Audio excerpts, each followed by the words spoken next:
Sebelum bala tentara Majapahit pimpinan Mahapatih Gajah Mada datang, Bali telah diperintah oleh banyak raja. Mereka silih berganti memberi pengaruh yang kuat.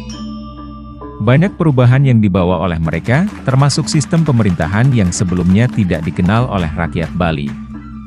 Dinasti Marwadewa menjadi penguasa paling termasyhur di Bali. Keturunannya mampu mempertahankan kekuasaan selama lebih dari 1 abad, hampir tanpa konflik internal. Tetapi jauh sebelum dinasti itu berkuasa, Bali telah membangun bentuk kenegaraan di bawah pimpinan Singamandawa. Singamandawa adalah sebuah kerajaan yang ada di wilayah Panglapuan. Pada eranya, seluruh rakyat Bali menyatakan tunduk dan menghamba. Walau kekuasaannya tidak terlalu lama, yakni hanya 60 tahun, tetapi pengaruhnya cukup besar.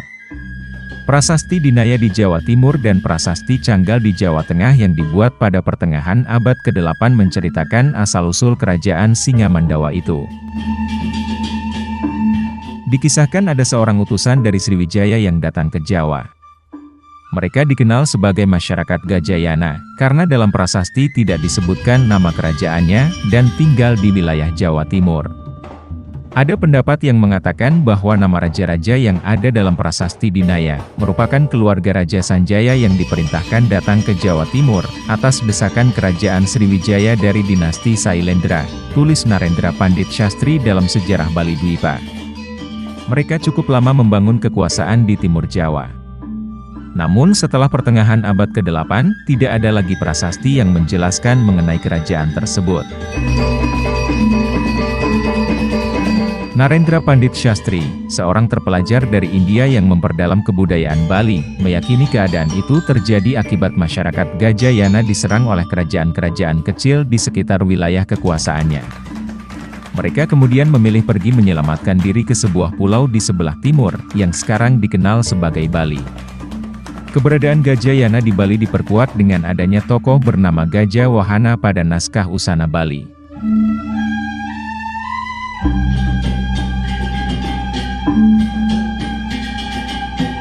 Dalam babat Usana Bali Paulina, Singamandawa Bedahulu Gelgel yang ditulis Inyoman Kanduk Supatra, Gajah Wahana digambarkan sebagai seorang raja yang baik, perhatian, serta benar-benar mencintai rakyatnya. Bila diperhatikan, kata Wahana memiliki arti yang sama dengan Yana, yakni kendaraan. Sehingga jelas bahwa kedua nama itu menunjuk pada satu tokoh yang sama. Kemudian di Bali berdiri sebuah pemerintahan, Singamandawa, yang namanya diambil bukan dari bahasa Bali kuno, melainkan Sanskerta. Mungkin sekali nama itu diambil dari nama Dewa Singa, ayah Raja Gajayana. Lain daripada itu, prasasti-prasasti yang dikeluarkan oleh kerajaan Singamandawa sama sifatnya dengan prasasti-prasasti Dinaya, tulis Narendra. Dari hasil penelitian, ada 7 prasasti yang pernah dikeluarkan kerajaan Singamandawa. Seluruhnya ditulis antara tahun 882 hingga 914.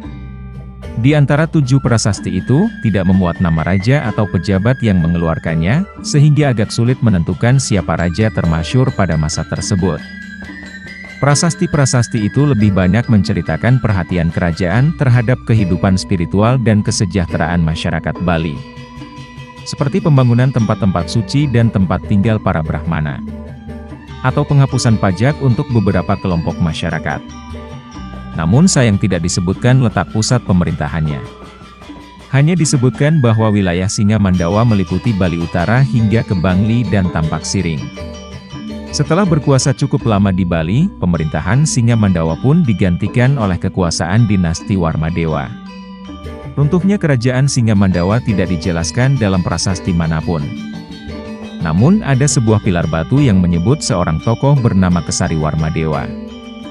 Dia digambarkan sebagai seorang raja yang berkuasa atas raja lain setelah berhasil menaklukkan banyak wilayah. Sehingga besar kemungkinan wilayah Singamandawa berhasil ditaklukkan oleh Kesari Warmadewa. Raja-raja dari dinasti ini berkuasa di Bali paling sedikit selama 1 abad. Kesari Warmadewa sendiri berhasil menaklukkan musuh-musuhnya di Gurun dan di Swal, tulis Iwayan Ardika, dan kawan-kawan dalam sejarah Bali, dari prasejarah hingga modern. Lokasi Gurun dan Swal sendiri belum diketahui hingga sekarang.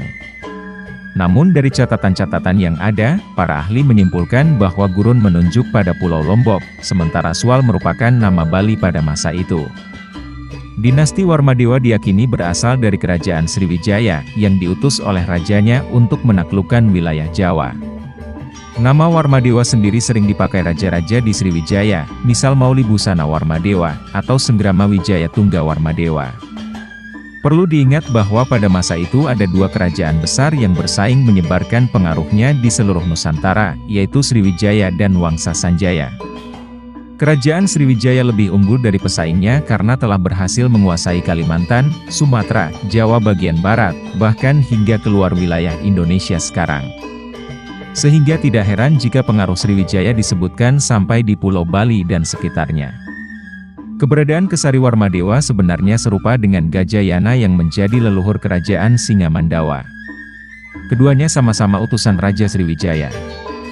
Keturunan Gajayana yang mendirikan pemerintahan di Bali dianggap telah keluar dari kekuasaan Sriwijaya sehingga kerajaan besar Sumatera itu pun menaklukkannya. Kesari Warmadewa berhasil mendirikan pemerintahan baru di Bali. Dia pun dinobatkan sebagai pendiri sekaligus raja pertama dinasti Warmadewa, dengan gelar Raja Sri Wirakesari Warmadewa.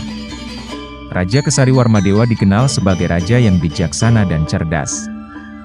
Dia mampu membangun kerajaan yang stabil di lereng Gunung Agung, di sekitar desa Besakih sekarang ini. Raja termasyhur lainnya dari dinasti Warmadewa adalah Sri Udayana. Sri Udayana memerintah pada 989, dengan gelar Sri Dharma Udayana. Pada masanya, kerajaan Warmadewa sangat dicintai oleh rakyat. Kerajaan menerapkan nilai pajak yang rendah untuk semua orang. Kesejahteraan pangan pun sangat diperhatikan. Sri Udayana dikaruniai 3 orang putra, yakni Airlangga, Marakata, dan Walaprabu alias anak bungsu. Putra pertamanya, Airlangga, dijodohkan dengan putri Sri Dharmawangsa Teguh dari Kerajaan Medang, Dyah Kili Suci. Namun saat acara pernikahan berlangsung, terjadi kerusuhan di Medang. Raja tewas dalam kejadian itu, sementara Airlangga dapat melarikan diri dan mendirikan Kerajaan Kahuripan. Dia pun dikaruniai 2 putra, Sri Jayasabha dan Sri Jayabaya, yang masing-masing ingin menjadi raja. Karena ditakutkan ada perselisihan, akhirnya diusulkan salah satu di antara keduanya akan menjadi Raja Bali. Namun ditolak karena Bali telah memiliki calon raja, yakni anak bungsu, tulis Cokor Daraka Putra dalam Babat Dalem, Warih Ida dalam Sri Aji Kresna Kepakisan.